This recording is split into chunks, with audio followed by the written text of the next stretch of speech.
వాళ్ళకి శిక్షణ ఇప్పించి మరి మారుమూల ప్రాంతంలో మెయిన్గా వీర్నపల్లి అదేవిధంగా రుద్రంగి రెండు బాధితులు నష్టపోయిన పరిస్థితులు ఉన్నాయి, సందర్భాలు ఉన్నాయి. మరి ఆ ఉద్యోగంతో రోడ్డు ప్రమాదాలను అరికట్టాలి. అదేవిధంగా ప్రతి ఒక్కరికి కూడా డ్రైవింగ్ లైసెన్స్ ఉంటే వారికి కూడా ఈ యొక్క వచ్చిందంటే ఒక లేడీ నా దగ్గర అరౌండ్ 4 months బాగా వచ్చింది. అతని హస్బెండ్ యాక్సిడెంట్లో ఐ థింక్ వీర్నపల్లిలో 2021లో చనిపోయారు. 2021లో చనిపోతే అతని పైన కేసు అయింది. ఎందుకంటే అతని దగ్గర అప్పుడు లైసెన్స్ లేదు. అప్పుడు ఆమె ఏంటి అంటే, సార్ నాకు ఏం నష్టపరిహారం లేకపోతే గవర్నమెంట్ సైడ్ నుండి లేకపోతే ఇన్సూరెన్స్ కంపెనీ నుండి ఏం రాలేదు. అప్పుడు నేను కనుక్కున్నాను అంటే, ఇప్పుడు లైసెన్స్ ఉంటే ఏమైనా అయితే మీరు యాక్సిడెంట్లో చనిపోతే మీ ఫ్యామిలీకి, మీ వైఫ్కి, కొడుకుకి, కూతురుకి లైసెన్స్ ఉంటే third party insurance companies opposite vehicle వాళ్ళు లేకపోతే మీ ఇన్సూరెన్స్ మీ వెహికల్ వాళ్ళు అప్పుడు డబ్బులు వస్తాయి. మీ వెహికల్కి ఇన్సూరెన్స్ ఉన్నప్పుడు కూడా, ఆపోజిట్ వెహికల్ ఇన్సూరెన్స్ ఉన్నప్పుడు కూడా లైసెన్స్ లేకుండా డబ్బులు రావు. అదే ఒకటి కారణం. సెకండ్ ఏంటి అంటే, అందరికీ ఇప్పుడు డ్రైవింగ్ చాలా మంది వస్తుంది, బట్ లైసెన్స్ వల్ల అప్లై చేయడు. ఒక లైసెన్స్ ఫైన్కి 1000 రూపీస్ ఫైన్ ఉంటుంది. 1000 మినిమం విత్ 1000 ఫైన్. అది మీరు ఎందుకు ఇవ్వాలి? ఎందుకంటే మన పని ఏంటి అంటే, మీరు అందరూ మనం ఆపి చెక్ చేయాలి. కొంతమంది పిల్లలకి ఇస్తున్నారు. ఇంతకుముందు మనం మైనర్ డ్రైవింగ్ ఒక డ్రైవ్ పెట్టాము, దాదాపు 400-500 పిల్లలు పట్టుకున్నాము. మా దగ్గర డ్రైవింగ్ లైసెన్స్ లేదు. ఫ్యామిలీ మెంబర్స్ కూడా చూసుకుంటే కొంతమంది ఫ్యామిలీ పేరెంట్స్ దగ్గర కూడా లేదు. లైసెన్స్ ఉంటే మీకు ఒక ఐడి కార్డ్ దొరుకుతుంది, ప్లస్ అది లీగల్ అవుతుంది. మనం కూడా మీకు ఆపడానికి లేదు. కొంతమంది బాధ ఉంటుంది, పోలీస్ ఆపి చెక్ చేస్తుంది, మనం కూడా మీకు ఆపి చెక్ చేయము. లైసెన్స్ ఉంటే సార్ లైసెన్స్ ఉంది, హెల్మెట్ ఉంది అంటే అయిపోయింది.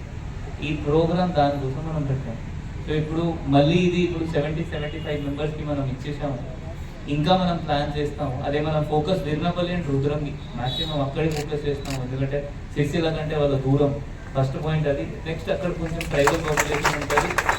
సో లాస్ట్ టైం ఎవరు అప్లై చేయలేదు మీ వాళ్ళకి చుట్టాలు వాళ్ళకి మళ్ళీ మీరు చెప్పండి, ఇది మళ్ళీ ప్రోగ్రామ్ ఉంటుంది అంటే రిజిస్టర్ చేయండి. మళ్ళీ పోలీస్ స్టేషన్లో వెళ్ళి మీరు మళ్ళీ రిజిస్టర్ చేస్తే కొంతమంది ఎక్కువ మంది 100-150 మెంబర్స్ గ్యాదర్ అయితే మళ్ళీ ఇది మనం ఒక 10-15 డేస్లో ఇది ఫినిష్ ఆఫ్ చేస్తాము. సో దట్ మళ్ళీ మీకు లైసెన్స్ ఈజీగా వచ్చేస్తారు. ఈ ఆర్టీఓ కూడా చెప్పాము మనం. ఇంతకుముందు కమిషనర్ గారు ఒక ట్రాన్స్పోర్ట్ కమిషనర్ హైదరాబాద్తో కూడా మాట్లాడి ఎక్కువ మనం అది తీసుకున్నాము. మన జిల్లాలో అది ఉంటుంది, ఎవ్రీడే స్లాట్స్ ఉంటుంది, ఎవ్రీడే స్లాట్స్ ఎక్కువ తీసుకున్నాము. అక్కడ మీకు అడ్జస్ట్ చేయించాము. ఎవరెవరు కొంతమంది ఫెయిల్ అయ్యారు ఇప్పుడు ఈ టెస్ట్లో. ఇప్పుడు 72 పాస్ అయ్యారు, కొంత ఐ థింక్ 30-40 మెంబర్స్ ఫెయిల్ కూడా అయ్యారు. వాళ్ళకి కూడా మళ్ళీ ట్రై చేస్తాము, వాళ్ళకి కూడా మళ్ళీ పంపిస్తాము. సో వాళ్ళకి కూడా వస్తారు. సో థ్యాంక్ యూ, మీరు వచ్చేసారు ఎమ్మెల్యే గారు, చాలా సంతోషం. మా ఎస్పీ గారు చాలా ఇన్నోవేటివ్ ఐడియాస్తో ముందుకు పోతున్నారు.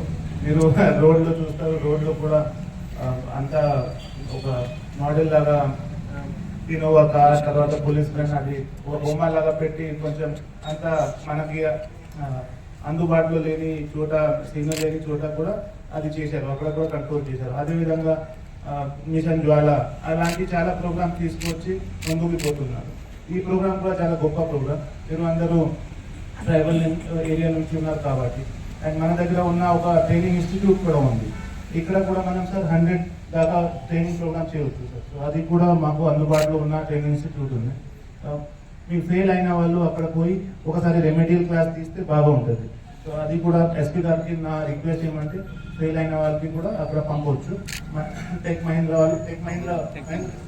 వాళ్ళు చేస్తున్నారు కాబట్టి మన దగ్గర అందుబాటులో ఉంది అది ఫెసిలిటీ కూడా. సో దీంతో పాటు మీకు ఆర్టీసీలో కూడా జాబ్ రావడానికి అవకాశం ఉంటుంది. సో అది కూడా ఉన్నాయి. తర్వాత ప్రైవేట్లో కూడా ఊబర్, ఓలా అలాంటి సంస్థలు మీకు ఎస్టీ కమ్యూనిటీ నుంచి కొంతమంది ఉంటారు. మీకు ఎస్సీ లోన్స్ ద్వారా మీకు వెహికల్ కూడా మీరు లోన్లో తీసుకొని మీరు అది కూడా ఒక ఉద్యోగం లాగా ఏర్పాటు చేయవచ్చు. సో అది కూడా అవకాశం ఇవ్వడం జరిగింది. సో నేను నాకు జిల్లా అడ్మినిస్ట్రేషన్ తరఫు నుంచి పోలీస్ అడ్మినిస్ట్రేషన్కి నేను చాలా థ్యాంక్ యూ తెలుపుతున్నా. ఇలాంటి గొప్ప మీరు ఇనిషియేటివ్ తీసుకున్నారు కాబట్టి సో థ్యాంక్ యూ ఎస్పీ గారు. అండ్ ఇప్పుడు సార్కి మాట్లాడమని కోరుతున్నాను. రాజన్న సిరిసిల్ల పోలీస్ యంత్రాంగ పక్షాన జిల్లా ఎస్పీ అఖిల్ మహాజన్ గారు సామాజిక స్పృహతో భద్రత పరంగానే కాదు, అడ్మినిస్ట్రేటివ్ పరంగానే కాదు, శాంతి భద్రత కాపాడుతుంది కాదు, కొన్ని కార్యక్రమాలు కూడా చేయాలని చెప్పిన లక్ష్యంలో ఒక భాగంగా ఈ కార్యక్రమాన్ని ఏర్పడించి ఆహ్వానించినందుకు వారికి ప్రత్యేకంగా ధన్యవాదాలు. నాతో పాటు ముఖ్య అతిథి వచ్చినటువంటి రాజన్న సిరిసిల్ల జిల్లా కలెక్టర్ గారు సంజీవ్ కుమార్ ఝా గారు, నూతన ఒరవడిలో వారు కూడా అనేక గ్రామాలు, పల్లెలు, అనేక ప్రాంతాల వివిధ సమస్యలను ఒడిచిపట్టుకుంటూ సమస్య పరిష్కారం కోసం ప్రయత్నిస్తున్నటువంటి వారికి, డిఎస్పీ గారికి, సిరిసిల్ల డిఎస్పీ గారికి, అదేవిధంగా డిస్ట్రిక్ట్ ట్రాన్స్పోర్ట్ ఆఫీసర్ లక్ష్మణ్ గారికి, ఈ కార్యక్రమంలో పాలు పంచుకున్నటువంటి జిల్లా పోలీసు యంత్రాంగం, వివిధ హోదాలు ఉన్నటువంటి అధికారులు, వీర్నపల్లి, రుద్రేంగి మండలాల నుంచి వచ్చినటువంటి లబ్ధిదారులు, పాత్రికేయ మిత్రులందరూ కూడా నా హృదయపూర్వక నమస్కారం సందర్భంగా తెలియజేస్తూ, పోలీస్ శాఖ అనగానే శాంతి భద్రతను కాపాడడానికి, తప్పు చేసిన వారిని దండించడానికే పోలీస్ శాఖ ఉంటుందనేటువంటి ఆలోచన నుండి ఫ్రెండ్లీ పోలీస్గా మార్చడానికి ప్రభుత్వ పక్షాన అనేక చర్యలు పేర్కొంటుకుంటూ, ఉద్యోగం చేస్తూనే తప్పు చేసిన వారికే పోలీస్ శాఖ ద్వారా శిక్షకు అమలయ్యే విధంగా కార్యక్రమం చేస్తారు తప్ప ఇతరత్ర కాదనేటువంటి మాట చెప్తూ, సమాజంలో సాంప్రదాయాలకు అద్దం పట్టే విధంగా చట్టాలకు అనుగుణంగా పనిచేయడానికి కర్ఫ్యూ ఇచ్చేటువంటి కార్యక్రమాలు కూడా అనేక పోలీస్ స్టేషన్లో జరుగుతున్న సందర్భం. ప్రతి పోలీస్ స్టేషన్ కూడా ఓపెన్ హౌస్ పేరిట అనేక మంది ప్రముఖులతో పాటు విద్యార్థులు కూడా ఆహ్వానించి ఇది మీది స్టేషన్ అనేటువంటి భావన కూడా అనేక సందర్భాలు చెప్పినటువంటి కూడా మనం చూడడం జరిగింది. పోలీస్ శాఖ ద్వారా గ్రామీణ ప్రాంతాల్లో అంటే చిన్నప్పుడు చిన్న పిల్లలు మారం చేస్తే కూడా పోలీస్ అంటే కూడా పిల్లలు కూడా ఆగేటువంటి సందర్భం. అంటే పోలీసుకు ఉండేటువంటి గౌరవం అది, కాకి షర్టుకు కాకి పైటకు ఉన్నటువంటి గౌరవం ఇంతకుముందు మనం ఇక్కడ చెప్పిన నేను 15 నేను ఒక ఎస్పీ గారు ఉన్నప్పుడు సైనికులకు సంబంధించినటువంటి డ్రెస్తో పాట వస్తుంటే ఒకేసారి ఒక రకమైనటువంటి ఉత్తేజము, ప్రేరణ,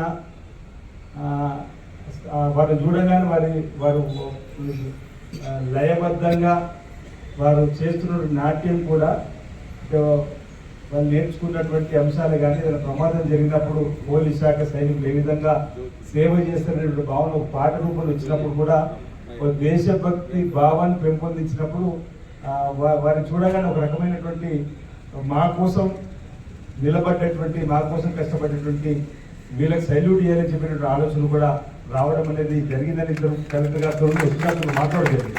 అంటే రక్షణ రంగంలో కానీ గ్రామాలలో గస్తీలు తిరుగుతూ ఎలాంటి శాంతి భద్రతలు ఉల్లంఘన కాకుండా చూసేటువంటి కార్యక్రమంతో చేసేటువంటి పోలీస్ శాఖ ఇంకా మరిన్ని మెరుగైనటువంటి వాతావరణంలో మెరుగైన రీతిలో పాలన అందిస్తూనే ప్రధానంగా ఈరోజు భద్రతా వారోత్సవాలు కూడా అనేక సందర్భాలు చేసుకున్నాం. భద్రతా పరంగా కూడా ఎలాంటి ఇబ్బందులు తలెక్కకూడదని చెప్పనేటువంటి ఆలోచనతోటి రవాణా శాఖ ద్వారా ఏదైనా యాక్సిడెంట్ అయినప్పుడు ముందుగా లైసెన్స్ ఉందా అనేటువంటి మాట వస్తుంది. లేదంటే అయ్యో లైసెన్స్ లేదా ఈ కుటుంబానికి ఎలా అనేటువంటి మాట రెండోది వస్తుంటుంది. అలా జరగకుండా తర్వాత మళ్ళీ 3 రోజు 2 రోజులు మర్చిపోయి ఉన్నటువంటి సందర్భాన్ని అనేక మనం చూస్తున్నాం. అలా కాకుండా వారి దృష్టికి వచ్చినటువంటి ఒక సంఘటన ఆధారంగా ట్రైబల్ ఏరియాలో మారుమూల ప్రాంతాలకు సంబంధించిన వాళ్ళు గుర్తించి ఈరోజు వాళ్ళకు ఈ లైసెన్స్ ఇప్పించడం అనేది అభినందనీయం. దాంతోపాటు ఇతరులు కూడా ఒక స్ఫూర్తిగా ఉండి లైసెన్స్ నాకు ఉండాలనేటువంటి భావన కలగడానికి అవకాశం ఇవ్వండి. చక్కటి కార్యక్రమం ఏర్పడేసి ఈరోజు 70 మంది పైచిలుకున్నటువంటి వారికి ఈరోజు డ్రైవింగ్ లైసెన్స్ ఇప్పివ్వడం అంటే ఇతరులకు స్ఫూర్తిగా ఇతరులు కూడా తీసుకోవడానికి ఉపయోగం ఉంటుంది. భద్రతా పరంగా మనం ప్రతి ఒక్కరము రోడ్డు ఎక్కిన తర్వాత యోగ క్షేమాలతో తిరిగి వెళ్ళాలని భగవంతుని ప్రార్థిస్తాం. కానీ ఏ ఒక్క సంఘటన నెలలో ఒకటి జరిగింది అనుకో ఆ ప్రాంతంలో లైసెన్స్ ఉంటుంటే వాళ్ళ కుటుంబానికి లేదా కాళ్ళు చేతులు విరిగిన వారికి రాజీ వారికి ప్రభుత్వ పక్షాలు ఇచ్చినప్పటికీ ఇంకా అదనంగా ధైర్యం చెప్పడానికి ఉండే విధంగా ఉండేటువంటి కార్యక్రమం కాబట్టి ప్రతి ఒక్కరు కూడా తప్పనిసరిగా లైసెన్స్ పొందాలి. భద్రతకు సంబంధించినటువంటి అంశంలో కట్టుదిట్టమైనటువంటి ఆలోచనతోటి హెల్మెట్ పెట్టుకొని బయటకు వెళ్ళేటువంటి కార్యక్రమం నేను కార్యక్రమే బెల్ట్ పెడుతున్నా.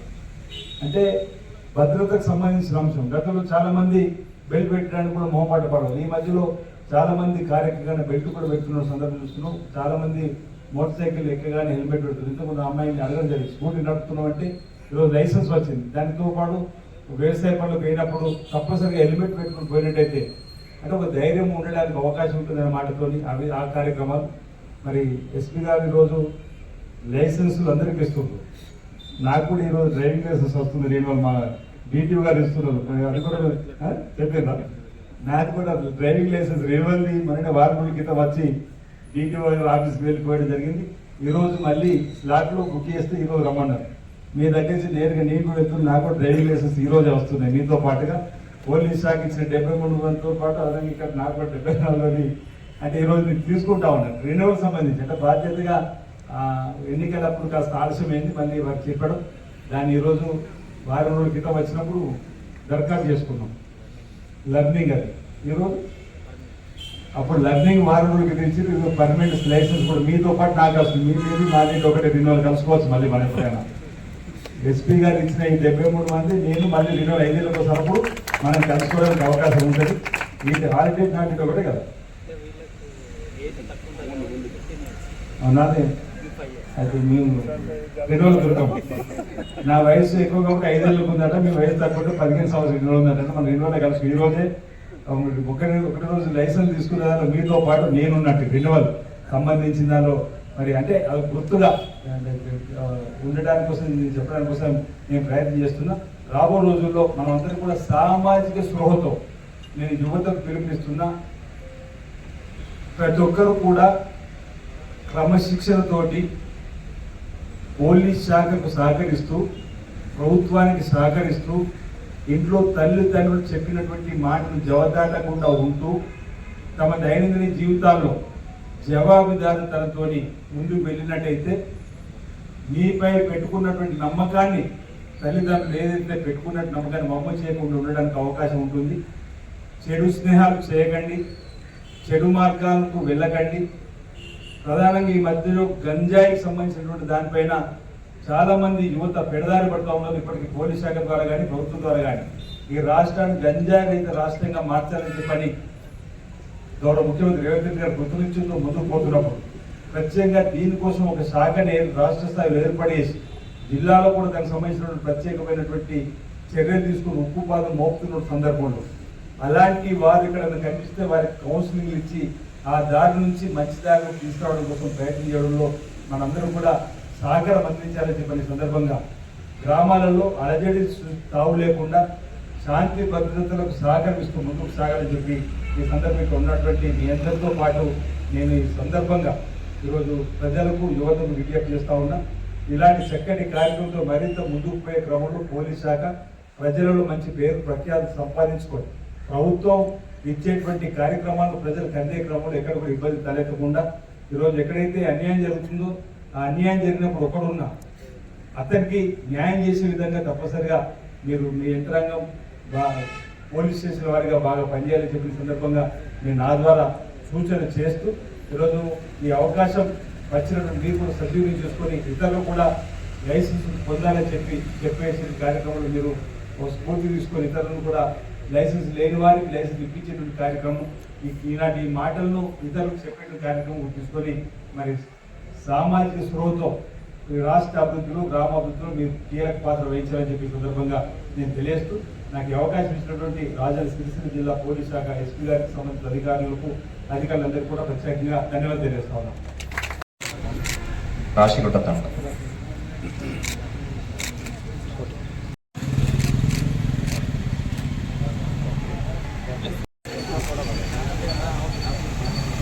బానోత్ పరశురామ్,